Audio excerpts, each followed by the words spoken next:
Tip para makaipon, mag-set ng minimum balance rule sa sarili. Minsan, kahit may ipon na, nauubos pa rin. Bakit? Kasi walang limit kung hanggang saan lang dapat ang gagastusin. Mag-set ng sariling rule. Mag-decide ng amount na hindi pwedeng gastusin. Taasan ng ipon habang lumalaki ang income. Tandaan, kapag may limit ka, mas napoprotektahan mo ang iyong ipon. Kapag may rule, may control. Kapag may ipon, may security.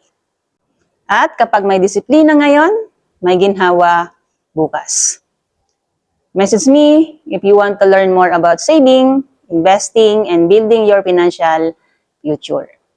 Sa IMG, tinuturo namin kung paano mag-set ng tamang sistema para maprotektahan ang ipon at hindi ito basta nauubos.